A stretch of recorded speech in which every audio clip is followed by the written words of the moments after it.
Hello friends, नमस्कार। जैसा कि आप लोग आज सुबह में रीजनिंग की वीडियो पाए होंगे। तो आज बहुत लेट हो जा रहा है, मतलब रात हो जा रहा है। एक्चुअली मेरा थोड़ा तबीयत गड़बड़ हो गया था, जिस वजह से मैं वीडियो नहीं बना पाया। लेकिन मैं कोशिश कर रहा हूँ कि रोज़ का रोज़ आपको एक दो वीडियो मिलती रहे और आपकी पढ़ाई कंटिन्यू रहे। बाकी आप जहाँ से पढ़ रहे हैं वहाँ से पढ़ते रहिए। जो भी चीज़ें पढ़ रहे हैं, हिंदी वगैरह, जीएस वगैरह, करंट अफेयर्स, ये सब पढ़ते रहिए। मैथ और रीजनिंग तो हम आपको अच्छा कंटेंट दे रहे हैं, सबसे बेस्ट कंटेंट दे रहे हैं। इसके बाद आपको कहीं पढ़ने की ज़रूरत ही नहीं पड़ेगी। क्योंकि मैंने कोई ऐसा टॉपिक मैं छोड़ता ही नहीं हूँ कि बच्चा कहीं और से उसका पढ़ने में मन करे। और जो मैं आपको सलूशन देता हूँ वो बच्चों का कहना होता है क्लास में कि सर इससे अच्छा सलूशन कहीं मिलता ही नहीं है। तो इतना अपने सलूशन पे, अपने कॉन्सेप्ट पे इतना यकीन है कि आप लोग अगर इसको पढ़ोगे तो जाहिर सी बात है आपको ये अच्छा लगेगा और कहीं पे आपको दूसरी चीज़ तलाशने की ज़रूरत नहीं पड़ेगी मैथ और रीजनिंग में। तो चलिए, हम लोग आज जो है ज़्यादा बात नहीं करेंगे, केवल कंटेंट देखेंगे, क्वेश्चन देखेंगे। क्योंकि थोड़ा सा अच्छा फील नहीं कर रहे हैं, तो इस वजह से जो है वीडियो ठीक से नहीं बन पाएगी। तो हम लोग ज़्यादा जो है जो भी बात करनी होगी हम क्वेश्चन पे बात करेंगे। जो भी बताना होगा मैं क्वेश्चन में बताऊंगा वैसे। और फिर उसके बाद हम लोग कल देखेंगे कि रीजनिंग में जो आपको मिलने वाला है, जो रीजनिंग का पार्ट होगा अगला क्या होगा। तो उस तरह से जो है कोई भी टॉपिक आपको छोड़ना नहीं है। तो उसमें हम काफ़ी मेहनत कर रहे हैं। देखिए यहाँ पे क्वेश्चन को कलेक्ट करना, फिर पढ़ाना, फिर वही क्वेश्चन टाइप करवाना, फिर वही टाइप करके वही क्वेश्चन जो है आपको वीडियो के रूप में देना। तो ये सब छोटा काम नहीं होता है, इसमें थोड़ा टाइम लगता है। तो कभी कभी हो जा रहा है कि तबीयत गड़बड़ की वजह से, जो ठंड का सीज़न है इस वजह से जो है कभी कभी वीडियो आपको मिल नहीं पा रही है। तो ज़्यादा वो मत आप लोग करिएगा। कहीं से जो पढ़ रहे हैं उसको पढ़ते रहिए, कंटिन्यू करते रहिए। बाकी मैं आपको डेली 2-3 वीडियो आप देने की कोशिश करूँगा। 2 तो दूंगा ही, एक रीजनिंग का और एक मैथ का। और किसी किसी दिन 3-3 भी दे दूँगा, दोपहर में भी दे दूँगा। या फिर किसी दिन करंट अफेयर्स की भी मैं वीडियो बनाऊँगा तो उसका दे दूँगा। तो चलिए, ज़्यादा देर न करते हम लोग शुरू करते हैं अपने टॉपिक को। जैसा कि आपको ये हेडिंग दिख रही होगी। हेडिंग क्या है? तो आज की हेडिंग बहुत ज़बरदस्त है, गुणनखंडों की संख्या ज्ञात करना। बहुत ही फेवरेट टॉपिक है ये मेरा, और मैं इसको ज़रूर पढ़ाता हूँ नंबर सिस्टम में। एक्चुअली क्या है कि ये टॉपिक बहुत सारे लोग नहीं पढ़ाते हैं, बहुत सारी किताबों में रहता भी नहीं है।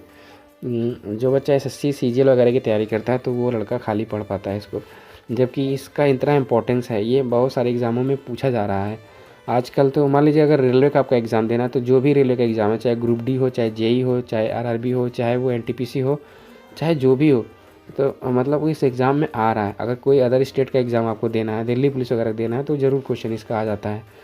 मैथ का जिसमें सेक्शन रखा जाएगा उसमें ज़रूर ही आ जाएगा।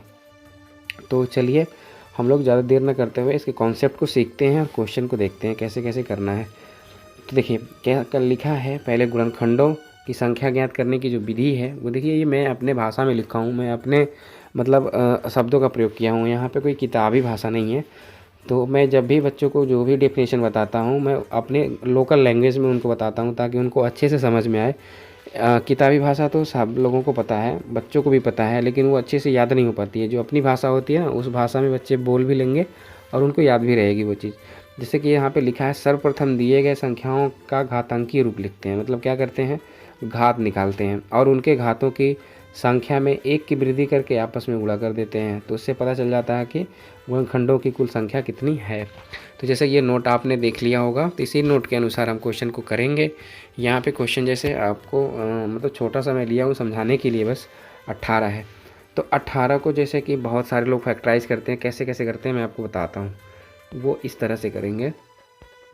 देखिए 18 लिख दिए, फिर 2 से भाग करेंगे। तो यहाँ पे 2 9 18 जो भी होगा। 1 मिनट, देखिए 2 9 18 हो गया। फिर 3 से काटेंगे, 3 त्रिक का 9 हो गया। फिर 3 से काटेंगे, 3 एक 3, यानी कि एक बार 2 आया और 2 बार क्या आया? 3 आया। तो एक बार 2 आया और 2 बार 3 आया। तो इस वजह से जो है इसका हम फैक्टराइजेशन कर लेंगे, यानी कि ये फैक्टर लिख लेंगे इसका। अब क्या है? 2 गुणे 3 गुणे 2। तो यहाँ पे यानी कहने का 2 एक बार आया तो यानी पावर 1 है। 3 2 बार आया है तो पावर 3 है। ये पहला क्वेश्चन इसलिए मैं बेसिक से बता रहा हूँ। तो 2 पे पावर 1 और 3 पे पावर 2, यानी कि मैंने क्या इसके पहले पढ़ा, मैं आपको क्या बताया हूँ उसमें कि जो घातांकीय रूप होता है उसके घातांकीय रूप में यानी घात के घात में एक की वृद्धि कर देते हैं, तो पावर अगर एक यहाँ पे है 2 के पावर 1, तो एक में एक वृद्धि कर देंगे तो कितना हो जाएगा 2, और 2 में एक वृद्धि कर देंगे तो कितना हो जाएगा 3, तो 2 गुणे 3 यानी कुल कितना हो गया 6। यानी कि कहने का मतलब है कि 18 के यदि हम गुणनखंडों की संख्या ज्ञात करें, यानी कि ऐसे नंबरों को ज्ञात करें जिससे 18 कटता है, तो वो कितने नंबर होंगे, तो टोटल 6 नंबर होंगे।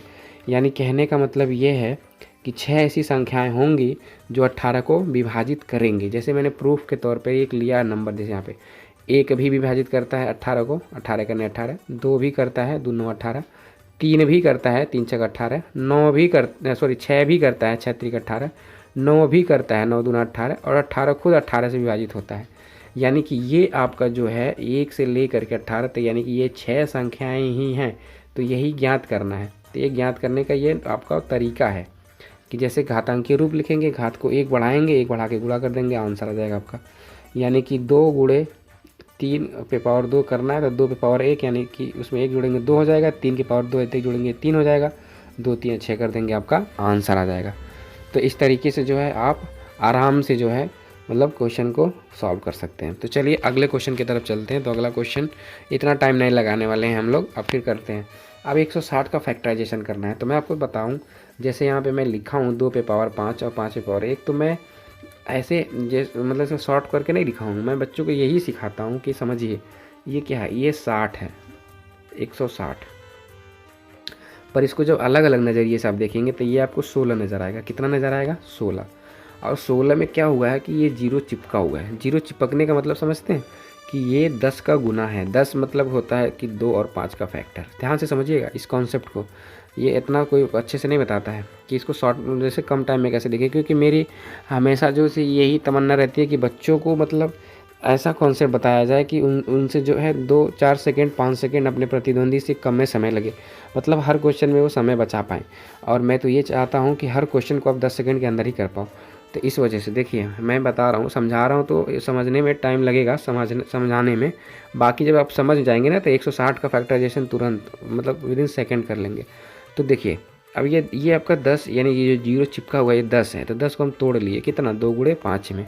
बाकी 16 जो है तो सबको पता है, बच्चे को पता है कि 16 का मतलब होता है 2 पे पावर 4। तो 2 पे पावर 4 का मतलब ही 16 था। 1 2 यहाँ पे आ गया, तो 1 2 ये और 4 ये मिल करके कितना हो गया 2 पे पावर 5। और ये आपका 5 तो है ये है, तो 1 के 5 है यानी 5 पे पावर 1 हो गया। सिंपल सा इसका फैक्टराइजेशन है। बाकी जैसे मैंने आपसे कहा था कि पावर में 1 बढ़ा देंगे तो 5 में 1 बढ़ा दिए 6 हो गया, 1 में 1 बढ़ा दिए 2 हो गया, तो 6 और 2 यानी 6 दूना 12 हो गया। यानी कि आपका जो होगा ये 12 इसका आंसर हो जाए, यानी कि 12 फैक्टर इसके होंगे। यानी कि 160 का जब हम मतलब 160 को देखेंगे तो ऐसी 12 संख्याएं मिलेंगी जो 160 को विभाजित करेंगे। वही हो गया गुणनखंड, यानी वही हो गया गुणनखंडों की संख्या ज्ञात करना या जानना। चलिए अगले क्वेश्चन की तरफ चलते हैं। तो अगला क्वेश्चन आप जल्दी जल्दी करने वाले हैं हम लोग। तो जैसे यहाँ पे लिखा हुआ 180, सेम कॉन्सेप्ट लगाना जैसे मैंने आपको बताया है 180। तो 180 को समझिएगा, ये आपका लिखा गया क्या, ये लिखा गया 2 9 18, 2 9 18, 9 का मतलब होता है 3 के पावर 2, और ये लिखा गया क्या 2 गुणे 5, यानी कि ये 2 पे पावर 1 और आ जाएगा 2, बाकी 1 5 तो वही है। हो गया फैक्टराइजेशन। ऐसे करना है आपको, मैं आपको समझा रहा हूँ तब इतना समय लग रहा, नहीं तो मैं इसको तुरंत जो लिख दूंगा। अब देखिए 2 पे पावर 2, 3 पे पावर 2, 5 के पावर 1, सबके पावर में 1 1 की वृद्धि करिए। 2 है तो 2 में 1 वृद्धि 3 हो गया, 2 है तो 1 वृद्धि यानी 3 हो गया, 5 में पावर 1 है तो 1 में 1 वृद्धि 2 हो गया। अब गुणा कर लीजिए तो 3 3 9 दूना 18, यानी कि 180 का कितने मतलब संख्या होगी, फैक्टराइजेशन की संख्या कितनी होगी, गुणनखंडों की संख्या कितनी होगी, तो आप कहेंगे सर 18 होगी। आप समझ में आ रहा है आप लोगों को, तो एकदम अच्छे से इसको समझना है। चलिए अगले क्वेश्चन की तरफ चलते हैं। तो अगला क्वेश्चन जैसे 216 बहुत ही फेवरेट नंबर है, ये मतलब पूछा ही जाता है।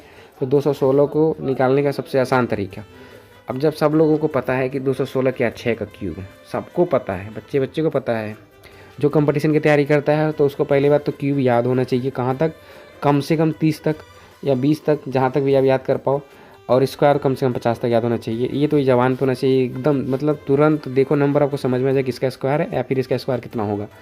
आप अगर कंपटीशन की तैयारी करते हैं तो अगर समय बचाना है तो, बाकी अगर करना है क्वेश्चन करना और उसको तुरंत करना, दोनों में अंतर होता है। तो चलिए 6 का क्यूब हो गया। 6 का क्यूब का मतलब क्या होता है, 6 भी किससे किससे बना है, 2 से बना है और 3 से बना। सिंपल समझने की मतलब देखिएगा, 2 और 3 से बना। तो यहाँ पे पावर 3 है तो इस पर भी पावर 3 हो जाएगा, इस पर भी पावर 3 हो जाएगा, यानी कि ये हो गया आपका फैक्टर। बस इतना ही करना है और कुछ नहीं करना था।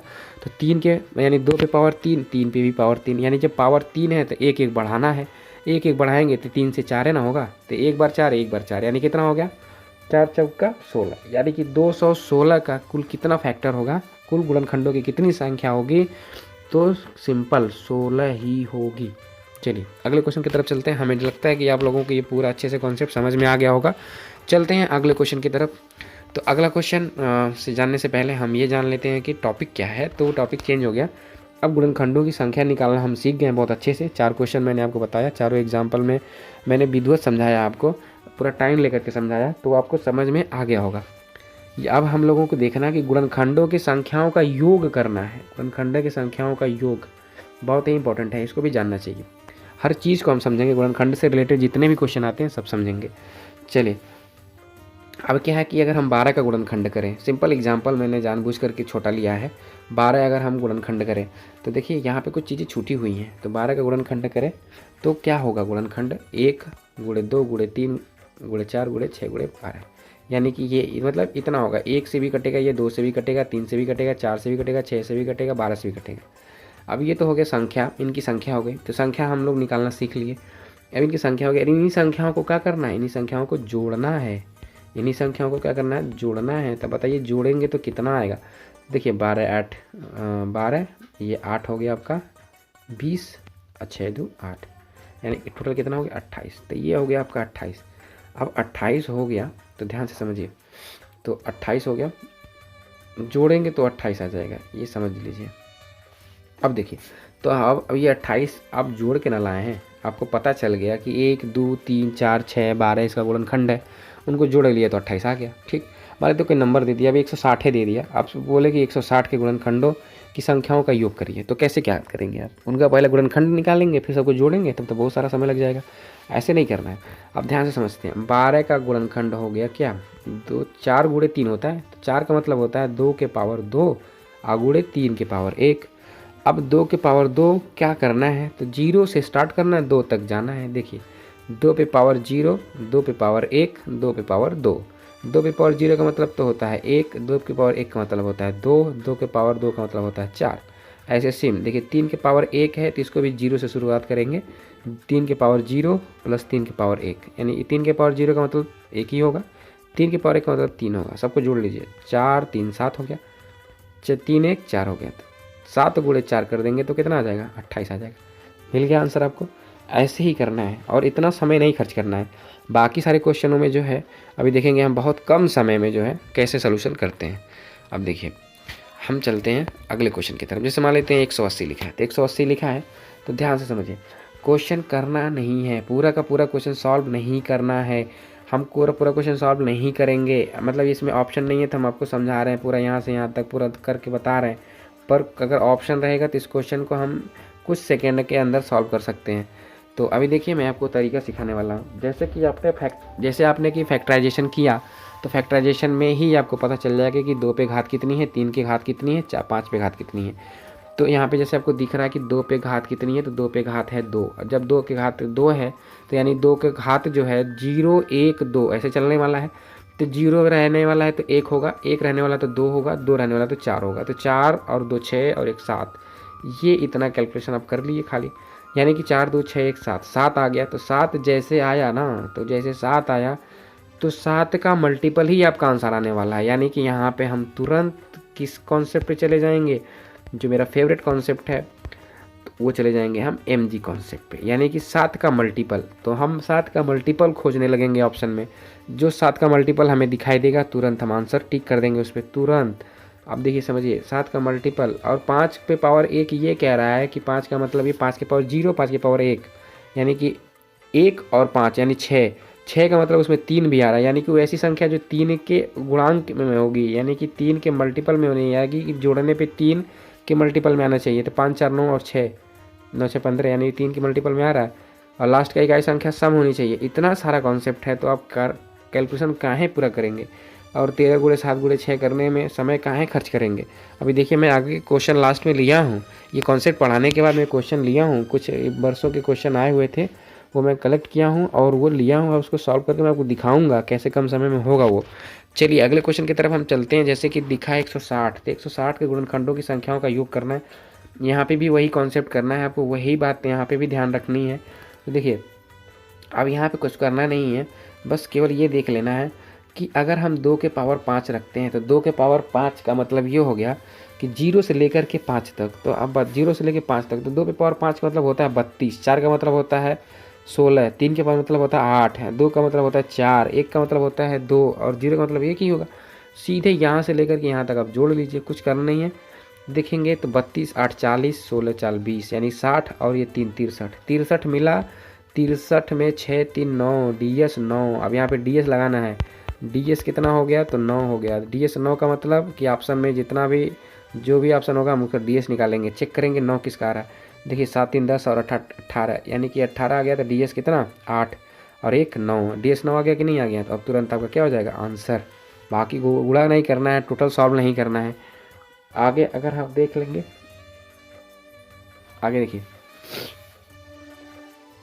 अब यहाँ पे देखिए कुछ गड़बड़ हो गया है। ये आपका जो है ना 1 नहीं रहने वाला है, 5 हो गया ना। 2 के पावर ये 16 है तो 2 के पावर 4 होता है और 1 5 इसमें से निकाल के इसमें शामिल कर दिए, 5 हो गया ना। 2 के पावर 5, 160 का फैक्टर करके हम स्टार्टिंग में बताएं आपको। ये यहाँ पे एरर, टाइपिंग एरर है। चलिए अगला क्वेश्चन देखते हैं। 216 एकदम सेम, मतलब मैं वही क्वेश्चन लिया हूँ जो आपको मैं एग्जाम्पल में समझाया हूँ, उन्हीं को जोड़ना है। अब करना क्या है देखिए, कुछ नहीं। तो 216 का फैक्टर करना 6 का क्यूब यानी 2 पे पावर 3 यानी गुणे 3 पे पावर 3। तो यानी 2 पे पावर 3 का मतलब 2 पे पावर 3 का मतलब 8, 2 के पावर 2 का मतलब 4, 2 के पावर का मतलब 2, 2 के पावर 0 मतलब 1, 8 4 12, 12 और 2 14, 1 15, 15 आ गया। 15 का मतलब जानते हैं क्या होता है, 3 गुणे 5। 5 का मतलब ये होता है कि कई संख्या 0 होगी या तो 5 होगी। आप प्लस 3 का मतलब ये होता है कि वो 3 के मल्टीपल में होगा। बस इधर देखिए 15 ये आ गया। बाकी 3 के पावर 3 को भी निकालेंगे हम, सबको जोड़ लीजिए। तो देखिए 27 3 30, 9 1 10, 30 10 40, 40 का गुणा 15, 15 चौके 60, 600। बाकी इसका गुणा करके पूरा आंसर आपको मैं बता दिया। चलिए अगले क्वेश्चन की तरफ चलते हैं। तो अगला कॉन्सेप्ट आ गया है, अब अगला कॉन्सेप्ट को देख लेते हैं।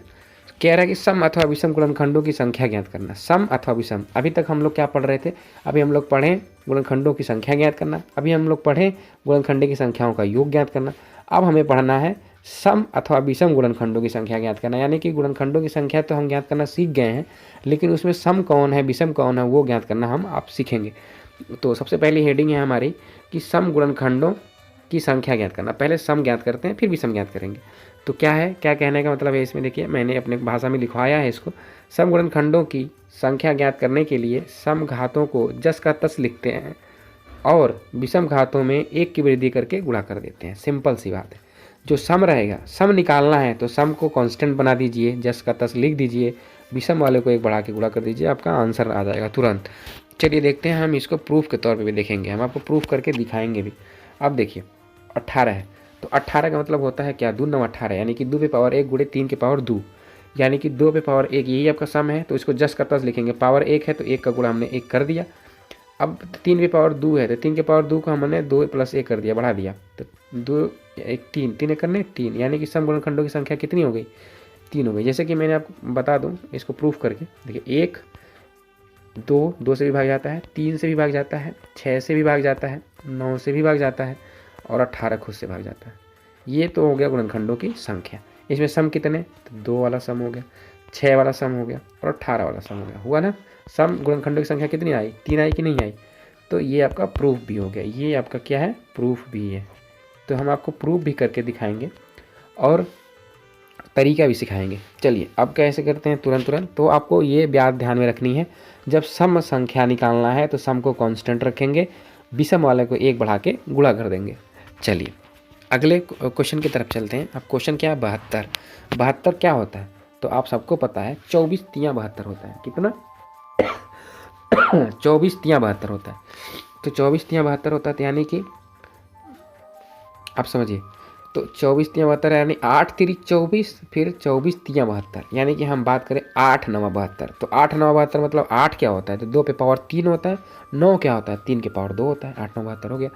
अब सम संख्या वाला हम जस का तस लिखेंगे। देखिए 2 के पावर 3 है तो 3 ही मैंने यहाँ पे रख दिया। अब 3 की पावर 2 है यानी कि ये विषम है ना, तो 2 में 1 जोड़ दिए, 2 1 3, 3 त्रिक का 9, यानी कि यहाँ पे सम गुणनखंडों की संख्या कितनी आने वाली है, तो 9 आने वाली है। चलिए अगले क्वेश्चन की तरफ चलते हैं। तो अगला क्वेश्चन क्या है, कह रहा है 180। 180 में सम गुणनखंड कितने होंगे। तो 180 को मैंने आपको समझाया था बहुत अच्छे से कि 180 का फैक्टराइजेशन कैसे करना है। तो ये आपका हो गया 2 9 18, 2 9 18 यानी 9 का मतलब होता है 3 की पावर 2। अब देखिए यहाँ पे ये आपका जो जीरो चिपका हुआ है ना, ये 2 गुणे 5 है। ये कितना है, 2 गुणे 5 यानी 10 ही तो है। तो ये आपका 2 1 यहाँ पे, तो यानी यहाँ पे भी पावर 2 हो जाएगा, 5 बचा, 5 की पावर 1 हो गया। ये आपका सम हो गया। तो सम को जस का तस लिखना, यानी कि पावर 2 है तो पावर 2 ही रहने वाला। देखिए अब इस पर पावर देखिए 2 है तो 2 1 कितना हो गया 3, इसके पावर 1 है तो 1 1 2 कितना हो गया, 1 1 2 हो गया। सबको गुणा कर लीजिए, 2 गुणे 3 गुणे 2 कितना होता है, 12 होता है। यानी कि 180 में सम गुणनखंडों की संख्या कितनी होगी, तो 12 होगी। चलिए अगले क्वेश्चन की तरफ चलते हैं।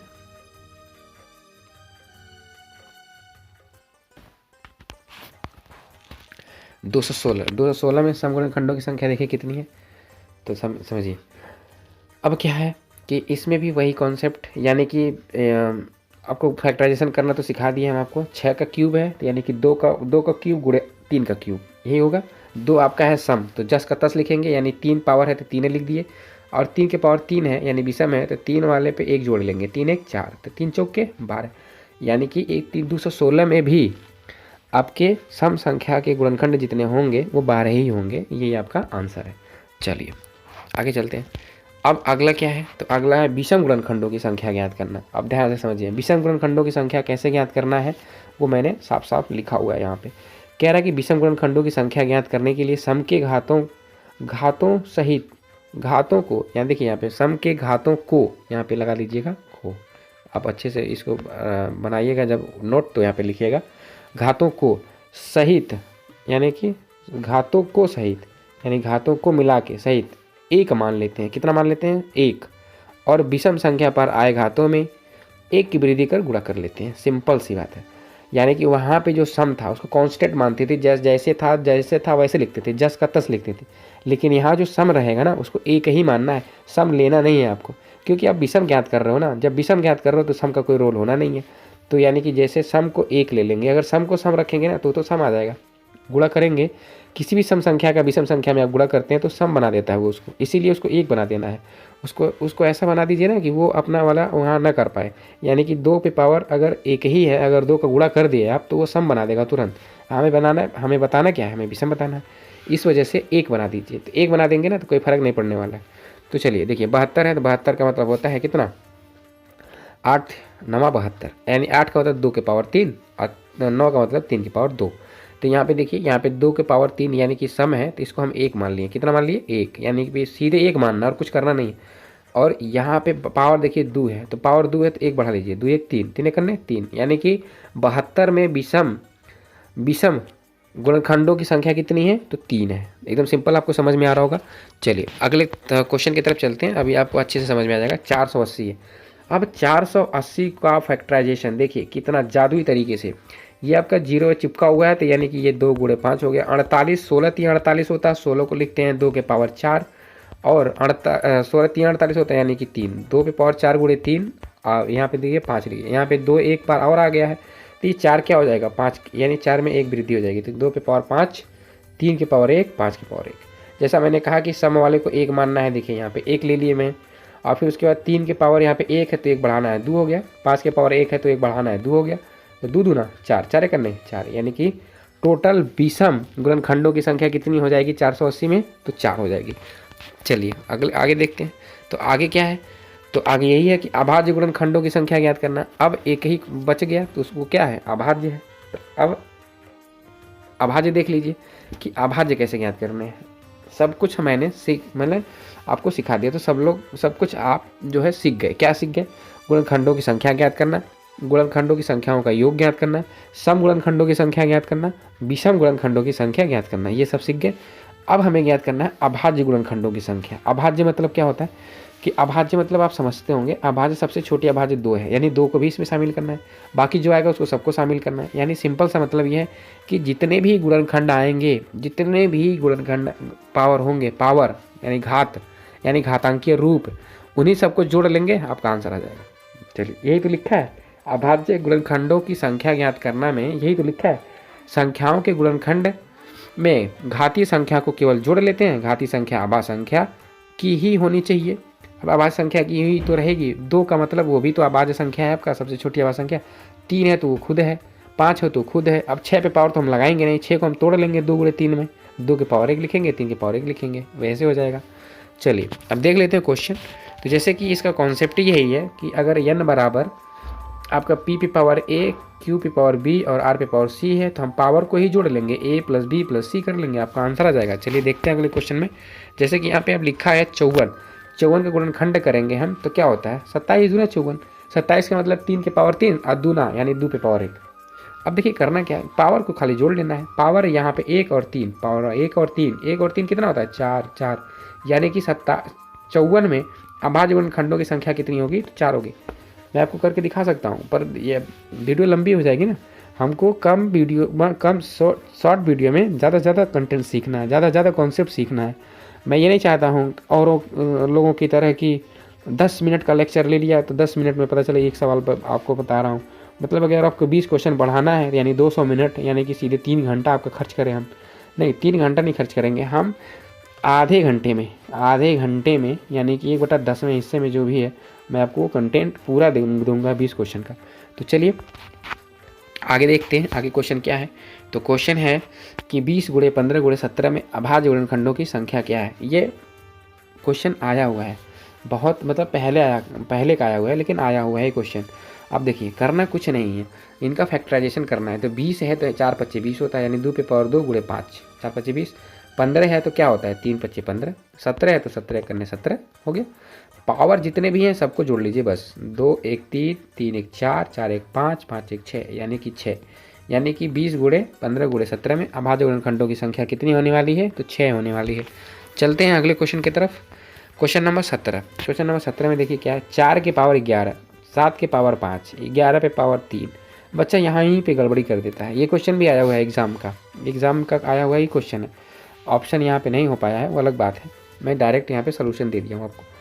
अब बहुत बच्चा गड़बड़ ये करेगा ना, जानते हैं क्या करेगा, वो 4 नहीं देखेगा, वो सीधे पावर जोड़ लेगा। उनको पता है कि सर बताए हैं कि a + b + c होता है, ये होता है, बस इतना जोड़ लेगा। तुरंत क्या करेगा, 11 5 16, 16 3 19, 19 ऑप्शन में रहेगा, उसको टिक मार के चलाएगा। ये नहीं जानेगा कि वो क्या है, गलत है। ये 4 है ना भाई, ये 4 है। मैंने क्या कहा आपसे, अभाज्य संख्या का घात लेना है, तो अभाज्य संख्या 4 थोड़ी है। अब 4 को अभाज्य संख्या बनानी है, यानी कि 2 बनाना है उसको, तो 2 के पावर, अब 2 होगा तभी तो 4 होगा। 2 के पावर 2, उसके पावर 11 है, यानी कि सीधे सीधे कहने का मतलब 2 के पावर 22। 2 के पावर कितना, 22। अब देखिए 11 × 2 यानी 22, अब +5 + 3, तो 22 + 5 + 3 यानी कि कितना हो गया, 30 हो गया। 22 + 5 27, 3 30, यानी कि 4 के पावर 11 × 5 के पावर 7 के पावर 5 × 11 के पावर 3 में अभाज्य गुणनखंडों की कितनी संख्या होने वाली है, तो वो होने वाली है 30। चलते हैं अगले क्वेश्चन की तरफ। अब ये सारा क्वेश्चन पूछा हुआ क्वेश्चन है, ये प्रैक्टिस का सेशन चल रहा है, तभी तो मैं कहा हूँ कि मतलब ये क्वेश्चन पूछा हुआ ही है, ऑप्शन नहीं है तो अलग चीज़ है। चलिए 10,500 में कुल कितने गुणनखंड होंगे। अब देखिए यहाँ पे गुणनखंड आपको बताना है, जैसे कि पीछे कॉन्सेप्ट सीख चुके हैं। गुणनखंड बताना तो सिंपल, क्या करना है, पावर को 1 बढ़ा के गुणा कर देना। अब देखिए इनका गुणनखंड कैसे करना है, तो बहुत आसान है, बहुत आसान है, मैं आपको सिखाने वाला हूँ। देखिए सीखिए, यहाँ पे ये आपका 100 हो गया, 2 0 चिपक गया, वहाँ पे 1 0 चिपक रहा था तो यहाँ 2 0 चिपक गया। 1 0 चिपक रहा था तो 1 2 आ रहा था और 1 5 आ रहा था। 2 0 चिपकेगा तो 2 2 आएगा, 2 5 आएगा। शून्यों की संख्या में मैंने नंबर सिस्टम में पढ़ाया है कि शून्य कैसे बनते हैं, तो 2 × 5 से ही बनते हैं। अगर 1 शून्य है तो 1 2 × 1 5 है, 2 शून्य है मतलब 2 × 2 5 है। तो यानी कि ये जो 0 0 है ना, तो इसका फैक्टराइजेशन तो करना ही नहीं है आपको, ये तो पहले ऑलरेडी हो चुका है। यानी क्या, 2 के पावर 2 और 5 पे पावर 2, ये तो हो चुका है, यानी कि 25 चौका 100, ये तो हो चुका है। बस आपको करना किसका है, 105 का। 100 का 5 का क्या होता है, 15 7 105, यानी 15 7 105 का मतलब 3 × 5 15 और 7, 15 7 105 हो गया। 15 7 105 और इधर 100 हो गया, 10,500। अब देखिए करना क्या है, 5 के पावर 1 यहाँ पे है, 5 के पावर 2 यहाँ पे, यानी 5 के पावर 3, तो 5 के पावर 3 है तो बढ़ा देंगे 4। 3 के पावर 1 यहाँ पे है तो बढ़ा देंगे 3 के पावर 2, यानी कि पावर 1 को बढ़ा देंगे 2 कर देंगे। 7 के पावर 1 है तो 7 1 है तो 1 को बढ़ा देंगे 2 कर देंगे। 2 के पावर 2 है तो यानी इसको बढ़ा देंगे 3 कर देंगे। अब सबको गुणा कर लीजिए, 3 गुणे 2 गुणे 4 गुणे 6, तो 3 दूना 6 चौक 24, 24 दूना 48, बस सिंपल। यानी कि 10,500 में कुल कितने गुणनखंड होंगे, तो 48 गुणनखंड होंगे। इसको आप अच्छे से समझ के 2-3 बार देख करके ही करते रहिएगा, प्रैक्टिस भी कर लीजिएगा, कुछ क्वेश्चन का एग्जाम में जो पूछे गए हैं। अब देखिए, अब करना क्या है, अब 360 में विषम गुणनखंडों की संख्या बतानी है। यहाँ पे ऑप्शन लिखा हुआ है, तो बताइए तुरंत। अब देखिए करना क्या है कि 360 का हम फैक्टर करेंगे, तो 360 का फैक्टर करने का मतलब 36 गुणे 10 है। वो 36 गुणे 10 का मतलब क्या है, 36 कैसे होता है, तो 36 होता कैसे है, 9 चौक 36 होता है, तो 9 चौक 36 होता है। 4 का मतलब हो गया 2 के पावर 2, 9 का मतलब हो गया 3 के पावर 2, 9 चौक 36। उसके बाद 10 यहाँ पे आ जाएगा 2 गुणे 5। अब ध्यान से समझिए, 1 2 यहाँ पे है, 2 2 यहाँ पे है, तो 2 1 3 2 हो गया। 3 2 का मतलब 3 से 1 बढ़ा देंगे, तो अब देखिए, हाँ नहीं सॉरी, विषम गुणनखंड ज्ञात करना है। विषम गुणनखंड में मैंने आपको बताया है कि सम वाले को जस को तस लिखते हैं। तो देखिए यहाँ पे सम वाला ये आपका 2 है, तो जस का तस पावर 3 है, पावर 3 ही लिख दिए। अब देखिए करना क्या है, तो यहाँ पे विषम गुणनखंड आ गया, तो विषम गुणनखंड आ गया, तो विषम गुणनखंड में क्या करते हैं, विषम गुणनखंड में देखिए, विषम गुणनखंड में करते क्या है, तो मैं बता चुका हूँ। तो वहाँ पे जो सम वाला होता है ना, उसको 1 मान लेते हैं। क्या मान लेते हैं, 1। सम वाले को 1 मान लेते हैं, बाकी सबको क्या करते हैं, यहाँ पे या तो क्वेश्चन गलत होगा या तो फिर जो है ये सोल्यूशन गलत होगा। यहाँ पे दोनों में से कोई एक गलत है, देखिए कुछ मिल नहीं रहा है, इसीलिए जो आ नहीं रहा है। अब करना क्या है, देखिए विषम अगर है तो विषम से तो ऑप्शन मिलने वाला नहीं है। हमें लगता है ना, यहाँ पे अभाज्य गुणनखंडों की संख्या बतानी है, तो अभाज्य गुणनखंडों की संख्या बतानी है, तभी ये विषम नहीं है। यहाँ पे विषम को काट लीजिए, अभाज्य बता दीजिए, अभाज्य गुणनखंडों की संख्या, इसीलिए सबको जोड़ लिया गया है। तो सबको जोड़ लिया गया, तो उसी अनुसार तो मिलेगा भी आपको। तो 6 आपका ऑप्शन हो जाएगा, ऑप्शन नंबर डी। तो ये विषम को काट के अभाज्य कर लीजिएगा। मैं भी वही सोचूं कि मतलब कोई ऑप्शन मिल नहीं रहा, कैसे क्या सोल्यूशन होगा। चलिए अगला क्वेश्चन देखते हैं, क्वेश्चन नंबर 20, और ये लास्ट क्वेश्चन है। तो कह रहा है 4200 में कितने सम गुणनखंड होंगे, सम। तो कितने सम होने वाले हैं, तो सम के लिए मैं आपको बता चुका हूँ कि सम वाले गुणनखंड में क्या करना होता है कि जो सम होता है संख्या, यानी 2 की जो पावर होती है, जो 2 की घात होती है, उसको जस का तस लिखते हैं। 2 के पावर 3 है तो 3 लिख दिए, बाकी सब में 1 की वृद्धि, 1 है तो 2, 2 है तो 3, 1 है तो 2, बस सबको गुणा कर लीजिए। 3 3 9 और 2 दूना 4, 4 9 36, आ गया आपका आंसर। पर 4200 का गुणनखंड कैसे करना है, तो 4200 का गुणनखंड मैं आपको बता दूं, तो जो डबल जीरो है, डबल जीरो का मैं बता चुका हूँ। डबल जीरो का क्या होता है, 2 यानी कि 2 के पावर 2 गुणे 5 के पावर 2, ये तो आपका आना ही आना है। यानी कि जितना जीरो उतना 2 और उतना 5, यानी कि 2 जीरो तो 2 2 2 5, ये तो कंफर्म हो गया। 42 को कैसे करेंगे, तो 14 3 42 होता है, कितना 14 3 42, यानी 6 7 42, तो 2 गुणे 3 6 हो गया, गुणे 7 हो गया, 6 7 42, बस। 2 के पावर 2 यहाँ, 2 के पावर 1 यहाँ, 2 के पावर 3 और 5 के पावर 2, 3 के पावर 1, 7 के पावर 1, सब कुछ यहाँ पे लिखा हुआ है आपको। तो फैक्टराइजेशन में करना आपको बता दिया हूँ, अब कैसे करना वो भी आप धीरे धीरे इम्प्लीमेंटेशन करेंगे तो धीरे धीरे सीख जाएंगे। चलिए, बाकी कैसा रहा मतलब आज का सेशन, आप लोग ज़रूर बताइए, कमेंट जरूर करिए, और अगर अच्छा लगे तो लाइक शेयर ज़रूर करिए, क्योंकि मतलब मैं चाहता हूँ कि कम समय में ज़्यादा से ज़्यादा कंटेंट आप सीख पाएँ। ये मेरा पूरे मतलब ये जो मेरा कोचिंग होता है ना, कोचिंग क्लास जो होती है, ये पूरे मतलब पीरियड का जितना भी मेरा लंबा पीरियड होता है, चाहे 1 घंटे चाहे 1.5 घंटे, जो भी पूरे पीरियड का ये लेक्चर होता है, जो कि आपको ये 25 मिनट 26 मिनट में मिल जाता है। जैसा कि आज मैं देखूँ तो कितना मिनट चला, तो आपको दिख रहा है 33 मिनट चला। 33 मिनट में आप सोचिए पूरा लेक्चर आप आ गए। मैं यही चाहता हूँ कि कम से कम समय में आप ज़्यादा से ज़्यादा कंटेंट सीख पाओ। चलिए, तब तक के लिए बाय बाय, टेक केयर, आप लोग अपना ख्याल रखिए और निरंतर तैयारी जारी रखिए।